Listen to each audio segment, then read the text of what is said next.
Sir, please, just let me try. The boy's voice trembled, but his eyes were steady. Daniel Mercer, the billionaire whose name commanded respect in every boardroom, froze. He had spent hours pacing the narrow aisle of the private cabin, rocking his screaming infant, sweat dripping down his forehead. Nothing worked. Not lullabies, not bottles, not even the gentle sway that usually calmed his son. And now this? A poor boy in ragged jeans, offering to do the unthinkable. You expect me to hand my child to you? Daniel's voice was sharp, a mix of anger and desperation.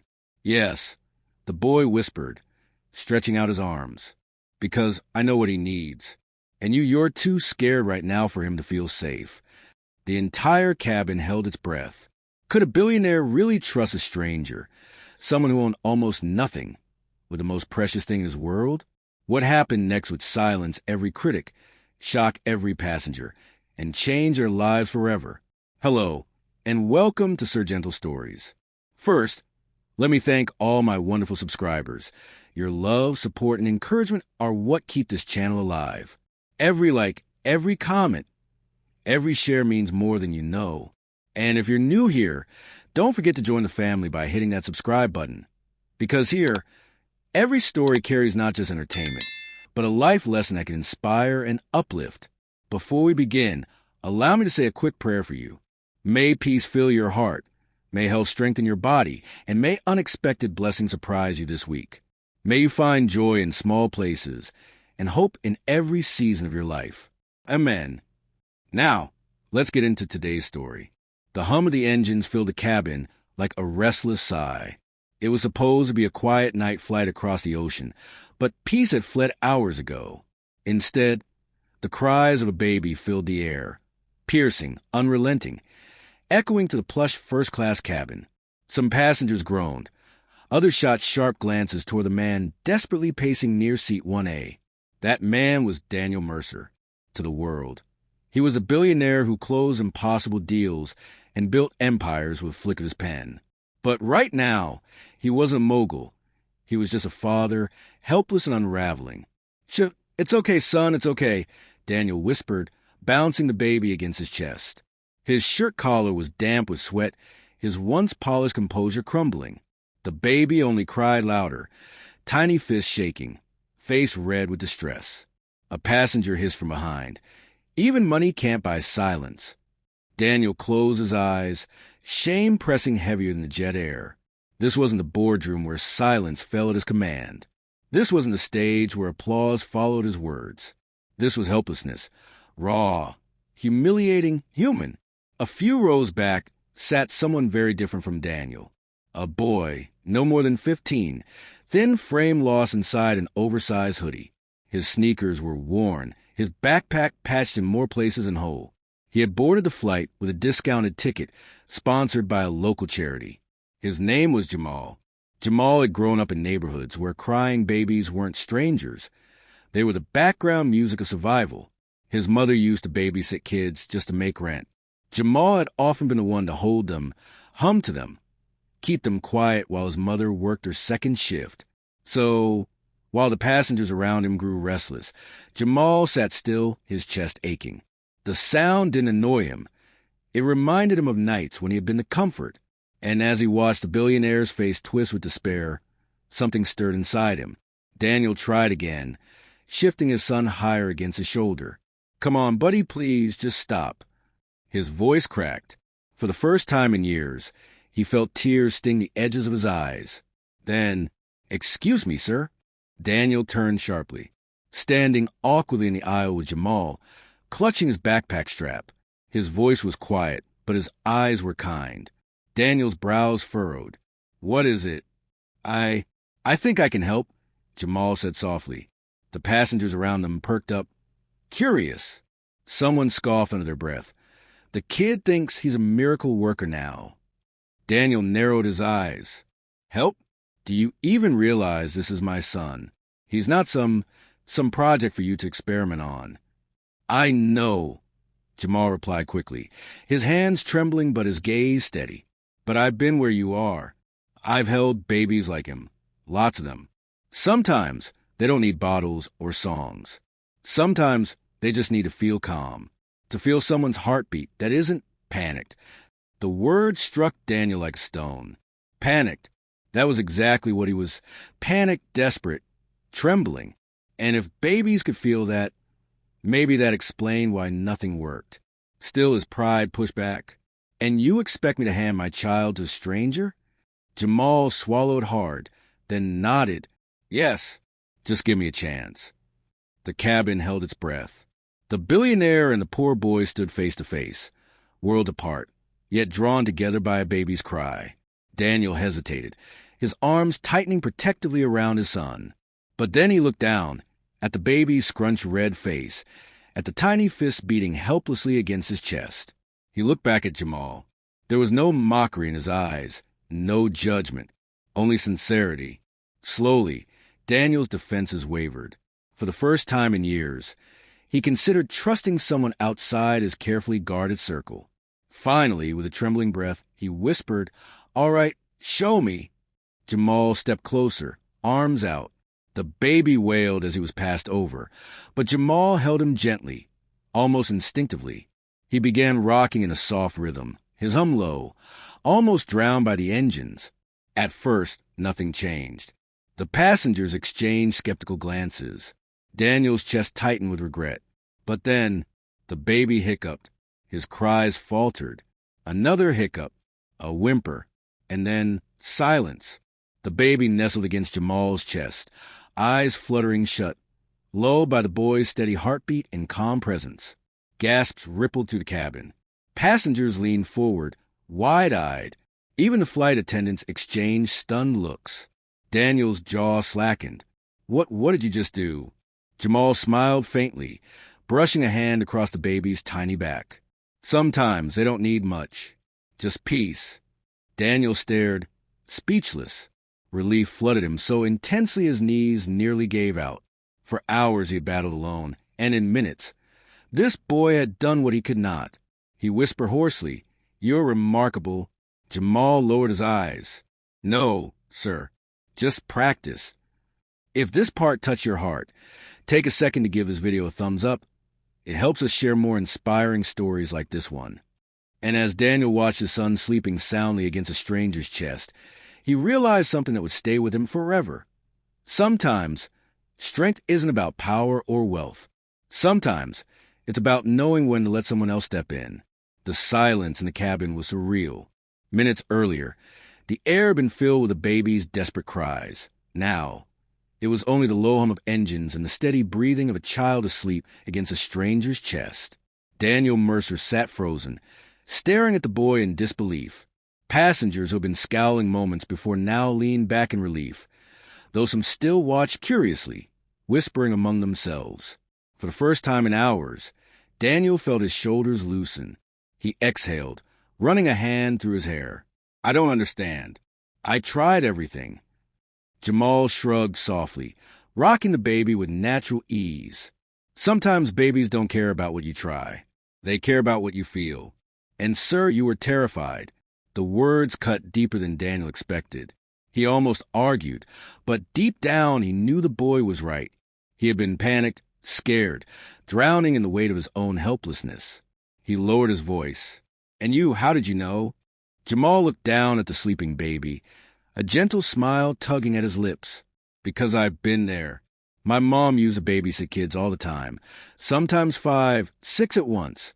And when she was too tired, it was me holding them. I learned fast. If you panic, they panic. But if you stay calm, they trust you." Daniel studied him closely. Jamal's hoodie was worn, his jeans faded. But there was a steadiness in his voice that no amount of money could buy. "Who are you?" Daniel asked quietly. Jamal chuckled. "Just a kid trying to get to New York." The rest of the flight passed in an unexpected calm. Jamal held the baby until he stirred again, then carefully passed him back to Daniel, who received his son with a new confidence, as if some of the boy's calm had rubbed off on him. When the plane finally landed, passengers hurried to disembark. Daniel lingered, strapping his son into a small carrier against his chest. He spotted Jamal retrieving his frayed backpack from the overhead compartment. "Wait!" Daniel called out, moving toward him. Jamal turned, looking unsure. Yes, sir. Daniel adjusted the baby against him. I don't usually do this, but I'd like to thank you properly. You saved me tonight. Jamal shook his head quickly. You don't owe me anything. I do, Daniel insisted. His tone softened. Please, at least let me drive you to where you're staying. Jamal hesitated. He wasn't used to being offered rides by men who appeared on magazine covers. But something about Daniel's voice, raw, sincere, made him nod slowly. Outside, rain drizzled steadily against the city streets. Daniel's sleek black car waited, a driver already holding the door open. Jamal hesitated. Water dripping from his hoodie. You sure? Jamal asked, his voice low. Get in. Daniel said firmly, shifting the baby in his arms. You helped me when I had nothing left. The least I can do is give you a ride. The boy climbed in, clutching his backpack tightly to his chest. The interior smelled of leather and polish, a far cry from the bus rides he was used to. For a few minutes, the car was silent, save for the soft patter of rain and the baby's steady breathing. Then Daniel spoke. So, he said, glancing at Jamal, New York? What brings you there? Jamal shifted uncomfortably. There's a competition. Math. Numbers have always been my thing. He gave a nervous laugh. I guess I'm good at them. Someone noticed and paid for my ticket. It's my one shot to maybe change my future. Daniel raised his brows, impressed. Math competition? That's not just luck, Jamal. That's brilliance. Jamal looked down. Where I come from, brilliance doesn't mean much if you can't afford to use it. The words hit Daniel harder than he expected. He remembered his own past. Cold winters in a Rust Belt town, shoveling snow to buy second-hand textbooks. People had laughed at his dreams then, too. Daniel's voice softened. Don't ever let anyone tell you it means nothing. The fact you're here, heading to that competition, proves it means everything. Jamal's chest warmed at the unexpected encouragement. No one had ever spoken to him like that. Like he mattered. The car pulled up to a modest hotel near the competition venue. Jamal reached for the handle, but Daniel stopped him. Wait, Daniel said. About the competition. After your first round tomorrow, will you meet me for coffee? Jamal blinked. Coffee? Daniel smiled faintly. I want to hear more about you, about your dreams. Tonight you showed me something money couldn't buy. I'd like to return the favor, even if it's just listening. Jamal hesitated. His first instinct was to decline. Men in expensive suits didn't usually care about boys from his neighborhood, but the sincerity in Daniel's eyes held him still. Okay, Jamal said finally. Coffee. The next morning, Jamal walked into the competition hall with his heart pounding. Rows of young people hunched over desks, pencils ready, notebooks waiting to be filled with solutions to problems designed to break even the brightest minds. Jamal sat down, clutching his pencil like a lifeline. Around him, competitors in pressed blazers and polished shoes glanced at him with thinly veiled curiosity. His hoodie and worn sneakers made him stand out, but not in the way he wanted. The announcer's voice echoed. You may begin. Jamal bent over the first problem. Numbers blurred for a moment, nerves gnawing at him. But then he heard Daniel's voice from the night before. Don't let anyone tell you it means nothing. His hand steadied. His pencil began to fly. Equations unfolded. Solutions spilling onto the page as if they had been waiting for this moment. Hours passed in a blur. When the final bell rang, Jamal leaned back, breathless, hands smudged with graphite. He didn't know if it was enough, but he knew he had given everything. Outside the hall, Daniel was waiting. The billionaire stood near the exit, his son asleep in the carrier against his chest. His eyes scanned the crowd until they found Jamal. Daniel smiled, relief flashing across his face. How'd it go? Jamal laughed, though it came out shaky. I survived. That's something. Daniel shook his head, his voice firm. You deserve more than survival, Jamal. You deserve to win. The words landed deep, stronger than any applause Jamal could imagine. Later that afternoon, they found a small cafe tucked away on a quiet street. Jamal sat across from Daniel, the baby sleeping peacefully in the stroller beside them. For the first time in days, Jamal felt like he wasn't carrying the weight of the world alone. Daniel leaned forward. Tell me about you. Not just the competition, your life? Jamal hesitated, then spoke. He told Daniel about nights studying by candlelight when the power cut out, about tutoring kids in his neighborhood for pocket change, about his mother's endless double shifts and his own quiet vow to build something better. Daniel listened without interruption, his chest tightening with every word. When Jamal finished, Daniel leaned back, his eyes unreadable. You remind me of myself, Daniel said softly. The world saw nothing in me once, but I decided not to let that stop me. And neither should you. Jamal looked at him, surprised. You really believe that? Daniel's gaze didn't waver. I know it. And in that small cafe between a billionaire, a boy, and a sleeping baby, something unshakable began to form. A bond built not on wealth or status, but on shared struggle and newfound hope. Do you believe Jamal's meeting with Daniel was destiny? Drop your thoughts in the comments, and don't forget to share this video so others can be inspired too. The second round of the competition was brutal. Problems sprawled across the pages, like mazes designed to trap him. Jamal's hand cramped as his pencil flew, sweat trickling down his temple. For a moment, doubt clawed at him. What if I fail? What if this was all for nothing? But then he remembered Daniel's words in the cafe. You deserve more than survival, Jamal. You deserve to win. The memory steadied him. He inhaled deeply, blocking out the rustled papers, the ticking clock, the competitors in their press suits. Line by line, calculation by calculation, he fought through the storm. When the final buzzer sounded, Jamal dropped his pencil, his chest heaving. He didn't know if it was perfect, but he knew one thing. He had not quit. Outside, Daniel was waiting again, his son in his arms. When Jamal emerged, exhausted but upright, Daniel smiled proudly. You look like you ran a marathon, Daniel teased. I feel like I did, Jamal admitted, rubbing his sore wrist.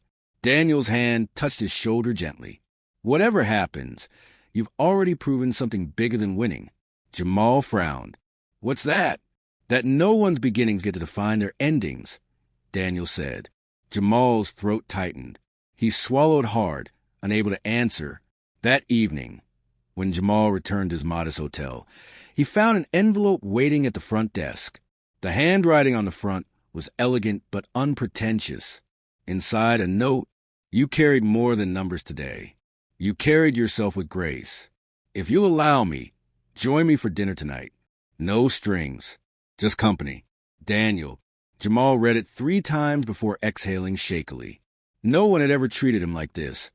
Not as a charity case, not as a burden, but as someone worth spending time with. He hesitated only a moment before changing into his cleanest shirt. The restaurant overlooked the rain-washed city from a rooftop terrace. Candles flickered on every table, casting warm light against the glass panels. Daniel stood as Jamal approached. His son settled peacefully in a stroller beside the table. For a second, Daniel simply stared, almost in awe. You showed up, Daniel said with a smile. Jamal shrugged, embarrassed. I didn't think billionaires invited kids like me to dinner. Daniel's expression softened. Billionaires don't, but fathers do. And tonight, I'm not a businessman. I'm just a grateful father. Dinner passed in a blur of stories and laughter. Daniel spoke of his own past, of shoveling driveways in freezing winters to buy textbooks, of the ridicule when he first said he'd own a company one day. Jamal listened, astonished. For the first time, he realized Daniel hadn't been born into wealth. He had climbed his way here, too. Their silences weren't awkward. They were full of understanding. When Jamal spoke of his mother's sacrifices, Daniel's eyes grew damp, as if the boy's story was reaching into his own scars. When they finally left the restaurant, the rain had begun again. Soft at first, then heavier, until both of them were soaked. Daniel laughed, shaking his head as water dripped from his hair. Jamal laughed too, a sound lighter than any he had made in years. They ran together through the downpour, not as billionaire and boy, but as 2 souls carrying the same fire, the will to rise above. The next morning, the final round arrived. The competition hall buzzed with tension. Judges watched closely as problems were handed out. Jamal gripped his pencil, heart pounding. This was it, his one chance. The questions were merciless. At first, his confidence faltered. His fingers trembled. He could almost hear the whispers. What's he doing here? He doesn't belong. But then, across the room, he saw Daniel. The billionaire wasn't seated in VIP. He was standing in the back, his son in his arms, watching only Jamal. Their eyes met, and Daniel gave the smallest of nods. Strength surged through Jamal's chest. He bent over his paper, determination blazing. This time, he didn't just solve problems. He attacked them. Each answer was a declaration. I do belong. I am enough.